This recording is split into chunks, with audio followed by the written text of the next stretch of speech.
Very good morning, my dear students. Myself Sanjay Makwana. आज का जो हमारा टॉपिक है वो MA 309 component design and estimation का है. और कल जो अपन ने टॉपिक कवर किया था उसके आगे अपन बढ़ रहे हैं. आज का जो टॉपिक है हमारा है वो है working stress and factor of safety. ये दो टॉपिक आज अपन कवर करेंगे, आज के लेक्चर में कवर करेंगे. सबसे पहले वर्किंग स्ट्रेस. वर्किंग स्ट्रेस क्या होती है?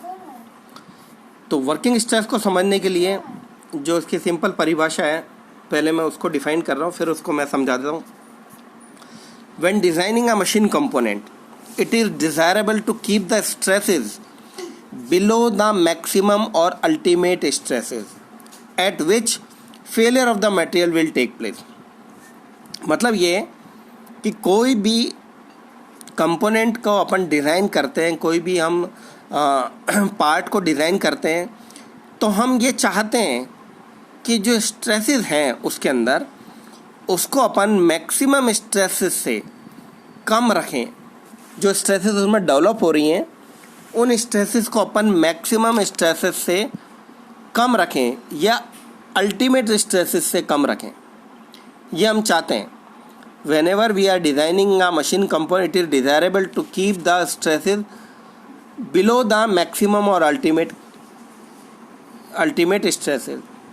जो stresses उसमें डेवलप होंगी उसको अपन मैक्सिमम और अल्टीमेट स्ट्रेसेस से कम रखने की कोशिश करें.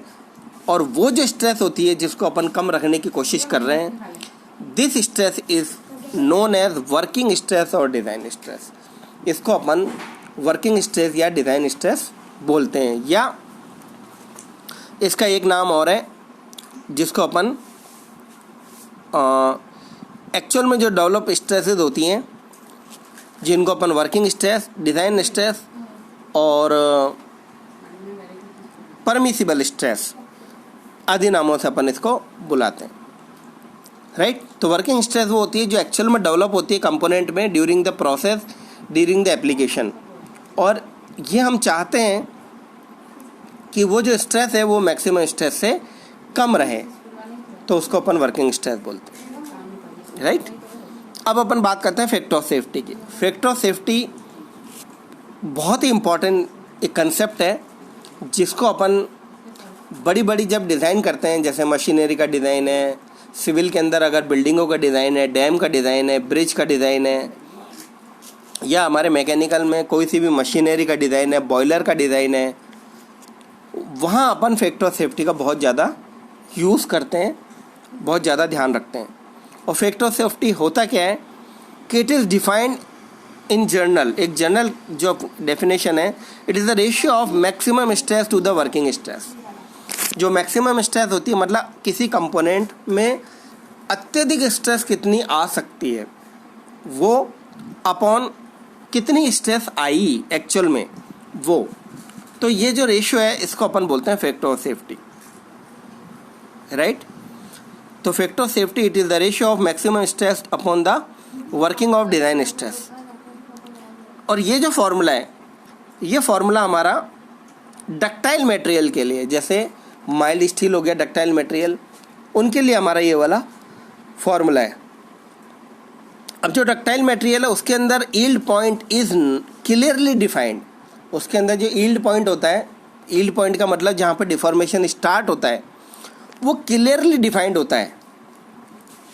तो इसको अपन कह सकते हैं कि जो फैक्टर ऑफ सेफ्टी है डक्टाइल मटेरियल के अंदर वो यील्ड पॉइंट पे डिपेंड है, यील्ड पॉइंट पे बेस्ड है. इसका मतलब ये हो गया. राइट. तो factor of safety it is the ratio of maximum stress upon design stress या वर्किंग स्ट्रेस. फिर वहीं अगर अपन बात करें ब्रिटल मटेरियल की, तो factor of safety it is the ratio of yield point stress upon working stress और design stress. क्योंकि जो ब्रिटल मटेरियल होता है उसके अंदर जो यील्ड पॉइंट है is not well defined, is not clearly defined. उसके अंदर जो यील्ड पॉइंट होता है वो क्लियरली डिफाइंड नहीं होता, क्योंकि हमारा कंपोनेंट कहाँ ब्रेक होगा ये हमें पता नहीं है, हम नहीं जानते. तो it is not clearly defined. तो इसकी वजह से yield point stress upon working stress, यहाँ मैक्सिमम स्ट्रेस नहीं है, यील्ड पॉइंट पर जो स्ट्रेस आएगी वो अपॉन वर्किंग स्ट्रेस, ये इसका फॉर्मूला है, राइट। तो ये हमारा फॉर्मूला जो वो ब्रिटल मटेरियल के लिए काम में लेना है। इसके अलावा एक जनरल फार्मूला और है फैक्टर ऑफ सेफ्टी का। Factor of safety it is the ratio of ultimate stress upon working और डिज़ाइन स्ट्रेस।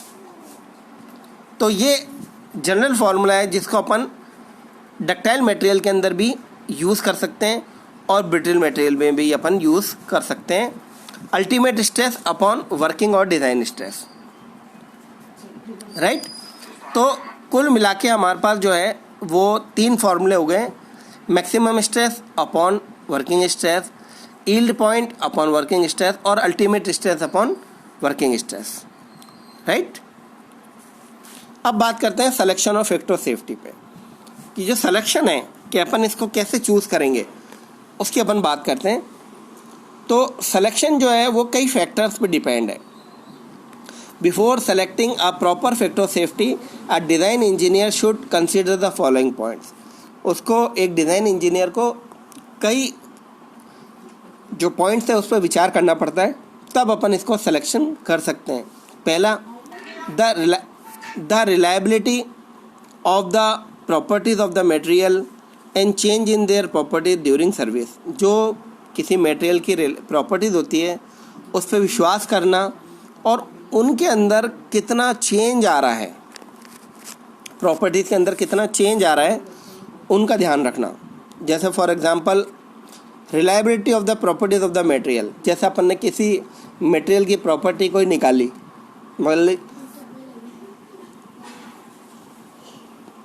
मान लीजिए कि हमने किसी का कंप्रेशन टेस्ट किया और उसका कंप्रेसिबिलिटी अपन ने फोर्स निकाल रखा है। अब हमें पता तो है कि इस चीज़ का इतना कंप्रेसिबल फोर्स है, लेकिन उसको समय के साथ और टेम्परेचर के साथ वो कैसे बदलेगा ये हमारे को ध्यान रखना है, राइट।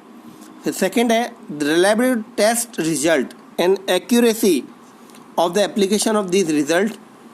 जो हमने रिजल्ट निकाले हुए हैं, जो हमने कोई स्टैंडर्ड वैल्यू निकाली हुई है, वो कितनी एक्यूरेट है, तो वो डिपेंड करता है एपरेटस पे जिससे अपन ने वो वैल्यू निकाली है, उसकी सेंसिटिविटी से, उसकी एक्यूरेसी पे जिससे अपन ने वो वैल्यू निकाली भी है।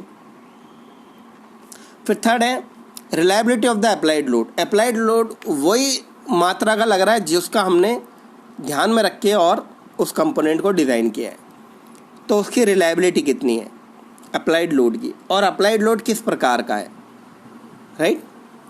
फिर चौथा है the certainty to the extent of mode of failure, कि जो हमारा कंपोनेंट है वो निश्चित तौर पे किस वजह से फेल हुआ है, ये हमें निकालना पड़ेगा, ढूंढना पड़ेगा पहले। The certainty of the exact mode of failure, कि whether it is failure of the variable load, whether it is failure by the applied load, whether it is failed by the static load, what type load it will fail, वो fail किस load की वजह से हो रहा है वो हमारे को देखना पड़ेगा। The extent of simplifying assumption, फिर है the extent of simplifying assumptions. कई अजम्पशंस हमारे को रखने पड़ते हैं, मानने पड़ते हैं, जिन पे कि फैक्टर ऑफ सेफ्टी डिपेंड करता है। फिर नेक्स्ट है the extent of localise stresses. जो लोकलाइज स्ट्रेसेस हैं, जैसे जो पहले से आ जाती हैं, उसमें बनाते वक्त आ जाती हैं, टेम्परेचर की वजह से आ जाती हैं, उनको भी अपन को ध्यान रखना पड़ेगा, क्योंकि वो भी फेलियर को बढ़ाएंगे ही। फेलियर को बढ़ाने के लिए वो भी अपना योगदान देंगी, तो उसको भी अपन को ध्यान रखना है। जैसे टेम्परेचर की वजह से टेम्परेचर स्ट्रेसेस आ जाएंगी, राइट। और जब अपन मैन्युफैक्चरिंग करते हैं, जब अपन चीज़ों को बनाते हैं, तो रेजिडुअल स्ट्रेसेस आ जाती हैं उसमें, तो इनका भी अपन को ध्यान रखना है। फिर है the extent of initial stresses setup during manufacturing, कि जब अपन चीज़ को बना रहे हैं तब किस हद तक वो स्ट्रेसेस जो हैं वो प्रभाव डालेंगी कंपोनेंट के ऊपर, ये हमारे को देखना है, राइट। फिर है the extent of loss of life if failure occur, कि जिस चीज़ को अपन बनाने जा रहे हैं उसमें लॉस ऑफ लाइफ कितना है, किस हद तक उसमें लॉस ऑफ लाइफ है, राइट।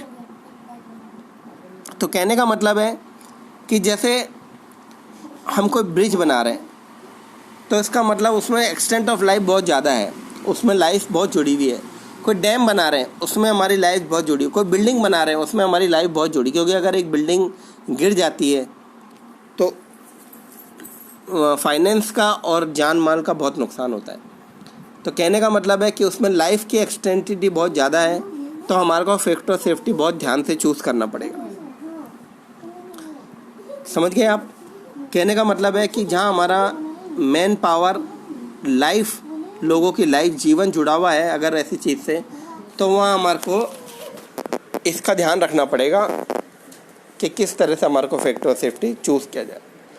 फिर है the extent of loss of property if failure occur, कि प्रॉपर्टी जो है वो, जैसे अब डैम है वो बहुत करोड़ों रुपए का बनता है, अरबों रुपए का बनता है, तो उसमें हमारे को फैक्टर सेफ्टी का विशेष ध्यान है, क्योंकि अगर वो टूटा, डैम टूटा, तो हमारा सारा जो फाइनेंस है वो ख़राब हो जाएगा, सारा जो पैसा लगा है वो वेस्ट हो जाएगा। तो ऐसी जगह हमें को जो फैक्टर सेफ्टी है उसको बढ़ा के लेना है। जहाँ हमारा लॉस कम है वहाँ हम उसको अपन कम भी रखें तो कोई दिक्कत नहीं है, लेकिन जहाँ हमारा लॉस ज़्यादा है वहाँ हमारे को फैक्टर सेफ्टी का विशेष ध्यान रखना है। हम फैक्टर सेफ्टी हद से ज़्यादा भी नहीं ले सकते, हम फैक्टर सेफ्टी बहुत कम भी नहीं ले सकते, दोनों के अपने अपने नुकसान और फ़ायदे हैं, राइट। तो यहाँ पर अगर अपन देखें तो ये ऊपर वाले जो फैक्टर्स हैं इनको ध्यान में रखते हुए अपन को फैक्टर सेफ्टी का वैल्यू लेनी है। अब यहाँ each of the above factors must be carefully considered and evaluated. The high factor safety result in heavy section, अगर अपन फैक्टर सेफ्टी को ज़्यादा हाई ले लेते हैं, बड़ा ले लेते हैं, तो factor safety result in heavy section, तो हैवी सेक्शन बनाना पड़ेगा जिससे मटेरियल ज़्यादा लगेगा और कॉस्ट ज़्यादा आएगी, भारी हो जाएगा, जगह ज़्यादा घेरेगा। वहीं अगर अपन फैक्टर सेफ्टी को कम ले लेते हैं तो फेलियर के चांसेस ज़्यादा हो जाएंगे। तो इन दोनों बातों को ध्यान में रखते हुए हमको ये डिसाइड करना है कि हमारा जो फैक्टर सेफ्टी है उसको हम परफेक्ट लें, उनको हम निश्चिंत लें, उनको हम सही से डिसाइड करें, तभी जो है हमारा सही प्रकार का रिजल्ट आ सकता है, राइट। तो ये था फैक्टर सेफ्टी का सिलेक्शन का कुछ क्राइटेरिया कि इसमें किन किन चीज़ों का ध्यान में रखते हुए अपन को फैक्टर सेफ्टी का चुनाव करना होता है, लेना होता है, राइट। तो मैं उम्मीद करता हूँ आपको ये वर्किंग स्ट्रेस और फैक्टर ऑफ सेफ्टी का कंसेप्ट समझ में आया होगा और आपको जान सकते हो इससे। तो आगे आप इसको एक बार किताब से भी पढ़िए, फिर कोई प्रॉब्लम आएगी तो अपन इसको और डिस्कस कर लेंगे, राइट। तो थैंक यू वेरी मच, बहुत बहुत धन्यवाद।